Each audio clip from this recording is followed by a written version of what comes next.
საზღვაო საკონტეინერო გადაზიდვებისთვის დამატებითი ტარიფები დაწესდა გადამზიდავი და ლოგისტიკური კომპანიების ინფორმაციით 40 ფუტიანი კონტეინერების გადაზიდვის ღირებულება ამჟამად თითქმის იგივეა, რაც ახლო აღმოსავლეთის ომის დაწყებამდე იყო. თუმცა მას მთელ მსოფლიოში ფიქსირებული გადასახადი დაემატა, რომელიც სამხედრო რისკის ასევე საწვავის ფასის დაზღვევასთან არის კავშირში. რაც შეცვალა ჰორმუზის სრუტის კრიზისმა საზღვაო საკონტეინერო გადაზიდვებში.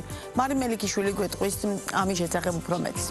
გამარჯობა, მაია, მევესალმები ჩვენს მაყურებელს. საუდის არაბეთი, ყატარი, ქუვეითი, არაბთა გაერთიანებული საამიროები, ომანი და ბაჰრეინი ეს იმ ქვეყნების ჩამონათვალია, რომლებთანაც გლობალურად საზღვაო საკონტეინერო გადაზიდვები შეჩერებულია ახლო აღმოსავლეთში მიმდინარე ომის ფონზე. ჰორმუზის სრუტის შიგნით მდებარე ამ სახელმწიფოებთან იმპორტ-ექსპორტს ცხადია ვეღარ საქართველო ახორციელებს, როგორც ადგილობრივ გადამზიდავ კომპანიებში ამბობენ, აღნიშნულ ქვეყნებთან საზღვაო ტვირთბრუნვა არ იყო ისეთი მაღალი, როგორიც მაგალითად ამერიკასთან, ჩინეთთან და ევროპის სახელმწიფოებთან, თუმცა მთლიანი ბრუნვის დაახლოებით 5-8% შეადგენდა, ამიტომ ბიზნეს სექტორისთვის საკმაოდ მნიშვნელოვანი ზარალია ამ ტვირთების დაკარგვაც. რაც შეეხება ისრაელს, რაოდენ პარადოქსულიც არ უნდა იყოს, მიუხედავად იმისა, რომ ომში ჩართული ქვეყანაა, მასთან სავაჭრო ურთიერთობები გრძელდება, ვინაიდან ისრაელი გეოგრაფიულად ჰორმუზის სრუტის შიგნით არ მდებარეობს, მისმა პორტებმა მოახერხეს და ოპერირება არ შეწყვიტეს, შესაბამისად, როგორც საქართველოდან, ისე სხვა ქვეყნებიდან ისრაელში იმპორტ-ექსპორტი ამ ვითარებაშიც კი აქტიურად მიმდინარეობს, თუმცა ექსპერტების შეფასებით, თუ სამხედრო კონფლიქტი ახლო აღმოსავლეთში დიდხანს გაგრძელდება, ეს მნიშვნელოვან ზიანს მიაყენებს საზღვაო საკონტეინერო გადაზიდვების ინდუსტრიას, რადგან გლობალურად მიწოდების ჯაჭვში სერიოზული შეფერხებებია. Ორად უნდა გავყოთ თვითონ გავლენა და ფაქტორი ჩვენ მიმართებაში, უფრო ჩვენზე ვილაპარაკოთ, თუმცა შეგვიძლია ვთქვათ, რომ გლობალურადაც მსგავსი ეფექტი აქვს. პირველი, რაც ტვირთბრუნვას შეეხება, ჰორმუზის სრუტის შიგნით რაც ქვეყნებია, ჩვენ გვაქვს მათთან ტვირთბრუნვა ქონდა ყოველ შემთხვევაში და ალბათ მერეც გვექნება. სრუტის ჩაკეტვა გამოიწვია, რომ ამ ეტაპზე აღარ გვაქვს ტვირთბრუნვა. ეს ქვეყნები არის გაერთიანებული საამიროები, ეს ქვეყნები არის ქუვეითი, ბაჰრეინი, ყატარი. შესაბამისად, ჰორმუზის სრუტი რო დაიკეტა, ტვირთბრუნვა გაჩერებულია. ეს ერთი ფაქტორი.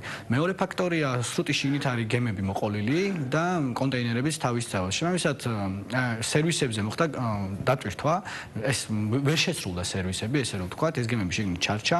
პლუს კიდე, იმიტომ რომ მიმდინარეობს დაბომბვა, სრულიად ჩაიკეტა ახლო აღმოსავლეთის ქვეყნებთან მიმოსვლა საკონტეინერო, აქედანაც და გლობალურადაც, რა თქმა უნდა, თუ ეს გაიწელა კიდე და კიდე, საბოლოო ჯამში ცუდ შედეგებად მიგვიყვანს. ზოგადად ჰორმუზის სრუტეში მიმდინარე პროცესები ჩვენთან პირდაპირ კავშირში არ არის, თუმცა არაერთი კომპანია, რომელიც ირანიდან ახდენს იმპორტს და რა თქმა უნდა, არასტაბილური მდგომარეობა ირანში შეფერხებას უქმნის ამ კომპანიებს. ძირითადად სამშენებლო მასალებზე არის უფრო საუბარი. რაც შეეხება ზოგადად აი ამ საომარ მდგომარეობას, რომელიც შეიქმნა ირანის ირგვლივ და შემდეგ ირანმა შეუქმნა ახლო აღმოსავლეთს, ზოგადად ჰორმუზის სრუტე, წითელი ზღვა და სუეცის არხი ეს ერთი რეგიონია და ამ ზონების არასტაბილურობა, რა თქმა უნდა, გავლენას ახდენს ჩვენზეც, ლოგისტიკური ჯაჭვებს ცვლის, სატრანზიტო პერიოდებს ცვლის. რაც შეეხება საზღვაო გადაზიდვების ტარიფებს 28 თებერვლის შემდეგ, რაც ირანში სამხედრო კონფლიქტი გამწვავდა, რეკორდულად გაიზარდა ნავთობის ფასები, რამაც გემებს საწვავი გაუძვირა. კომპანიების ინფორმაციით, პირველ დღეებში გადაზიდვების ფასებმა 15-დან 30%-ის ფარგლებში მოემატა, თუმცა ახლა იგივე სატარიფო პოლიტიკა გრძელდება, რაც ომამდე იყო. კერძოდ, ჩინეთის პორტებიდან საქართველოში 40 ფუტიანი კონტეინერის ზღვით ჩამოტანა $3200 ჯდება, შეერთებული შტატებიდან $2000, ხოლო ევროპის ქვეყნებიდან $1500, თუმცა გასათვალისწინებელია ერთი ფაქტი, ბაზრის მოთამაშეების ინფორმაციით, მიუხედავად იმისა, რომ დღეს გადაზიდვის ტარიფები ძველ ნიშნულზეა, მას დაემატა დამატებითი გადასახადები, კერძოდ საომარი მოქმედებების რისკის გადასახადი, რომელიც მაგალითად საზღვაო ხაზებმა ისრაელში ტვირთის გადასატანად და ასევე ისრაელიდან ტვირთის ჩამოსატანად დააწესეს. რაც შეეხება სხვა ქვეყნებსა და რეგიონებს, ნავთობის ფასის ზრდის გამო მათთან საზღვაო ხაზებმა ეგრეთ წოდებული აუცილებელი საწვავის გადასახადი დააწესეს. დამატებითი ტარიფები სავაჭრო გზების მიხედვით განსხვავებულია და $100-დან $300 ფარგლებში მერყეობს. იმპორტის ტარიფები იმ დროს, როდესაც დაიძაბა სიტუაცია და დაიწყო დაბომბები ირანის, რა თქმა უნდა, მოიმატა ამ ტარიფებმა, შექმნა, ასე ვთქვათ, მოლოდინი უარესის, ეს მოხდა მარტის თვეში.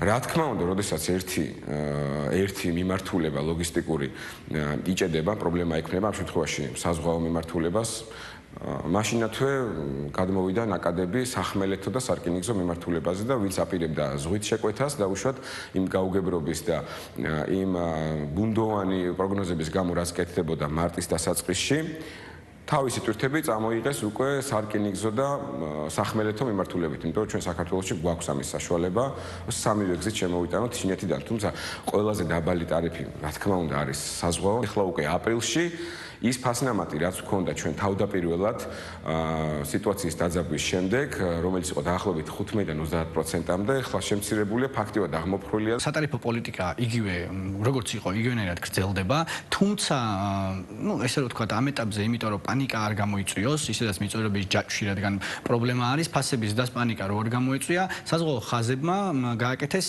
დამატებითი გადასახადი, emergency banker surcharge, რაც იწვევს ამ ფასების ზრდის გამო ფიქსირებულ გადასახადს სხვადასხვა ტრეიდებზე, ანუ სხვადასხვა ვაჭრობის სფეროებში, სხვადასხვა ტარიფია. სადღაც მერყეობს $100, $200, $300 ფარგლებში. გააჩნია სავაჭრო გზას. ფასებს რაც შეეხება, ფასებზე არ გვაქვს ეხლა ამ ეტაპზე ზრდა.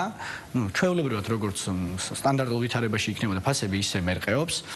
თუმცა თუ კიდე ესე გაგრძელდა, ან თუ უფრო მეტ დროში გაიწელა, რა თქმა უნდა, ეს ნავთებზე ფასობის ზრდას პლუს მიწოდების ჯაჭვში რღვევა აუცილებლად გამოიწვევს მე ძალიან დიდ ზრდას ფასებში. ეს გარდაუვალია. ცნობისთვის გასულ წელს საქართველოს ნავსადგურებმა და ტერმინალებმა 16 მილიონი ტონა ტვირთზე მეტი გადაამუშავა, რაც თითქმის 7%-ით მეტი იყო 2024 წლის მაჩვენებელზე. წელს რა შედეგებზე გავალთ, მნიშვნელოვნად დამოკიდებული იქნება მთელ მსოფლიოში მიმდინარე გეოპოლიტიკურ მოვლენებზე.